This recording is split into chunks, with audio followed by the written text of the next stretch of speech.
કૌરવોએ અર્જુનને યુદ્ધ માટે પડકાર ફેંક્યો અને તેને રણભૂમિના દક્ષિણ છેવાડે ખેંચી ગયા. આ તરફ દ્રોણે કૌરવ સૈન્યને કમળ આકારમાં ગોઠવ્યું તે જોઈ ધૃષ્ટદ્યુમ્નની ચિંતાનો પાર ન રહ્યો. જો પદ્માવતીને ભેદી ના શકાય તો સાંજ સુધીમાં પાંડવ સૈન્યનો મહાવિનાશ સર્જાય. તેણે પોતાની ચિંતા યુધિષ્ઠિર પાસે દર્શાવી. આ વાત સાંભળી દ્રૌપદીએ કહ્યું, સુભદ્રા કહેતી હતી કે અભિમન્યુ પદ ભેદી શકે છે. પાર્થે તેને આ વિદ્યા આપી છે. અભિમન્યુને બોલાવાયો. યુધિષ્ઠિર, ભીમ, સાત્યકી, ધૃષ્ટદ્યુમ્ન અને દ્રૌપદી ચર્ચા કરતા હતા. અભિમન્યુ આવ્યો. આપે મને બોલાવ્યો? હા બેટા, અમે તને બોલાવ્યો છે. દ્રોણે પદ્મવ્યૂહની રચના કરી છે. તેને ભેદવાની શક્તિ અને આવડત શ્રી કૃષ્ણ, અર્જુન, પ્રદ્યુમ્ન સિવાય કોઈનામાં હોય તો તે તારામાં છે. અભિમન્યુ થોડી ક્ષણો મૌન સેવી રહ્યો. પછી શિબિરની બહાર નીકળી તેણે કોરુ સેનાનું નિરીક્ષણ કર્યું. સૈનિકોના ટોળા ધીરે ધીરે એક વિશાળ પદ્મ રૂપે ગોઠવાતા નજરે પડ્યા. એક હાથ કમર પર રાખી તેણે પદ્મવ્યૂહને જોતો રહ્યો. સવારનો આ તડકો તે કુમળા યોદ્ધાના ગૌરવર્ણ અને દીપાવતો હતો. પછી બધા શિબિરની બહાર આવ્યા. અભિમન્યુએ યુધિષ્ઠિર તરફ ફરતા કહ્યું, કાકાશ્રી, આ પદ્માને હું ભેદી શકીશ, પરંતુ જો મારા પરમેશ્વરમાં જો બાખડીઓ ભીડાઈ જાય તો પાંડવ એક મહારથી ગુમાવશે. પછી અભિમન્યુ હસ્યો. ભીમ અભિમન્યુ પાસે આવીને કહ્યું, અમે તને ઘેરાવા નહીં દઈએ. બધા મહારથીઓ તારી સાથે રહીશું. એક વખત તું પદ્મવ્યૂહ તોડે તે સાથે અમે અંદર ધસી જશું અને બધું વેર વિખેર કરી નાખશું. અભિમન્યુ એક ડગલું આગળ આવ્યો અને ભીમની આંખોમાં આંખો પરોવીને તેણે કહ્યું, એવું થઈ શકશે કે કેમ એ વિચારું હવે હું છોડી દઉં છું. પછી ધૃષ્ટદ્યુમ્ન તરફ થઈને તેણે કહ્યું, મામા, મને આજ્ઞા આપો. હવે જવાનો સમય થઈ ગયો છે. અભિમન્યુ રથમાં સવાર થતા અભિમન્યુ દ્રૌપદી પાસે ગયો અને દ્રૌપદીએ તેને કંકુ તિલક કરી વિદાય આપી.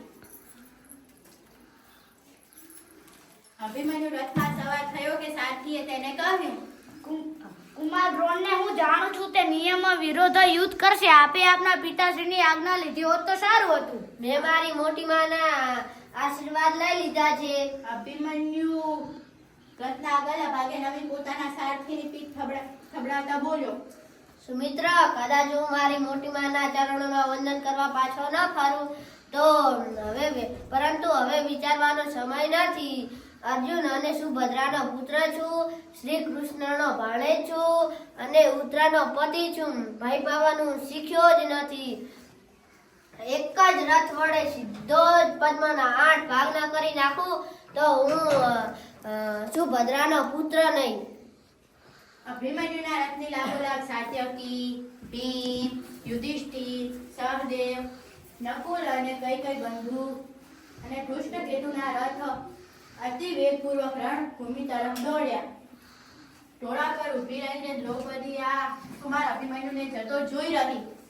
અભિમન્યુ વીજળી સમી ગતિથી પહેલી હરોળ પર દાટ્યો. જે કાર્ય પૃથ્વી પર માત્ર 4 જણા કરી શકતા, જે કાર્ય દેવો માટે પણ ગર્ભિત કરાતું, જે પદ્માને ભેદવા સ્વયં ઇન્દ્ર પણ સમક્ષ નહોતા, તે પદ્માને આ તરુણે સ્વયં દ્રોણની હાજરીમાં ક્ષણ માત્રામાં ભેદી નાખ્યું. દ્રોણના ગૌરવના ચૂરે ચૂરા થઈ ગયા. દ્રૌપદીની આંખો આંસુથી છલકાઈ ગઈ. દ્રૌપદીનો આનંદ લાંબો સમય ન ટક્યો. અભિમન્યુ પાછળ જતા ભીમ સહિત બધા યોદ્ધાઓને જયદ્રથે રોકી લીધા. અભિમન્યુ પાછળ જોયા વગર આગળ ચાલ્યો ગયો. દ્રૌપદી એ વિચારમાં ખોવાઈ ગઈ. ઘડી પહેલા નાનકડું મુખ જોવા મળે કે નહીં મળે તે વિચારતા તે શરમ, દુઃખ, શોક અને અસહાયતાના ભાર તળે દબાઈ ગઈ.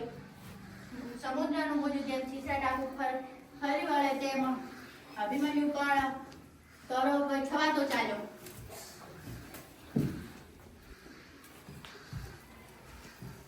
તેનો પ્રતાપ વધતો ગયો. તેણે દુર્યોધનના પુત્રનો પણ વધ કર્યો. તેથી દુર્યોધનનો ક્રોધ કાબુમાં ન રહ્યો. મારો આ છોકરાને જીવતો ના જવા દેશો. ગુરુ દ્રોણ, તમે મને વચન આપ્યું છે કે એક પાંડવ તો મહારથી તમે મારશો જ. આને કોઈ પણ કરીને હાનિ પહોંચાડો. દ્રોણે યુદ્ધના તમામ નિયમો અને માનવતાને બાજુમાં મૂકી કૃપાચાર્ય, કૃતવર્મા અને કર્ણને એક સાથે અભિમન્યુ પર ધસી જવાનો આદેશ આપ્યો. જયદ્રથ પણ ત્યાં આવી પહોંચ્યો. પાંડવો પદ્મમાં પ્રવેશી શક્યા નથી. બાળક અભિમન્યુએ જયદ્રથનું વચન સાંભળ્યું. પદ્મમાં પોતે એકલો જ છે તે જાણ્યા પછી આખરનું યુદ્ધ કરવાથી સજ્જ થયો.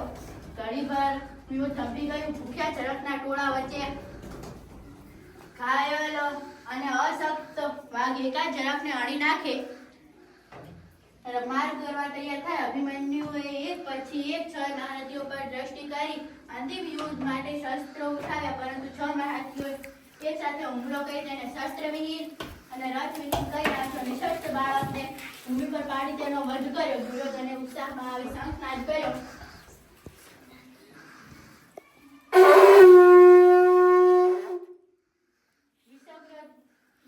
દ્રૌપદી સંઘ સાંભળીને ઊભી થઈ ગઈ. અર્જુન અભિમન્યુના શોકમાં યુદ્ધ ત્યાગ કરી ચાલ્યો ન જાય તે જોવાનું તેને આશ્ચર્ય હતું. પુત્ર વિયોગના દુઃખને દબાવી અર્જુનના પાછા ફરવાની રાહ જોવા લાગી. દક્ષિણના યુદ્ધમાંથી સામેથી પાછા ફરતા અર્જુને પદ્મને વિખેરાતા જોવાયું. તે સમજી ગયો કે પદ્મવ્યૂહની રચના થઈ છે. તે ઉતાવળા પગે ત્યાં આવી પહોંચ્યો અને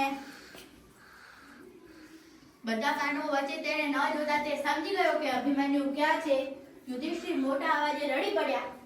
પાર્થ, અમે તારા પુત્રના હત્યારા છીએ. અમે તેને વચન આપ્યું હતું કે અમે તેની પાછળ ચક્રવ્યૂહમાં ધસી જઈશું, પરંતુ જયદ્રથ તેઓ આગળ બોલી ન શક્યા અને ભીમ દુઃખ અને ક્રોધથી પોતાના કેસ ખેંચતો રડવા લાગ્યો. શ્રી કૃષ્ણ શિબિરના દ્વારમાં જ શાંત નિશ્ચળ ઊભા રહ્યા.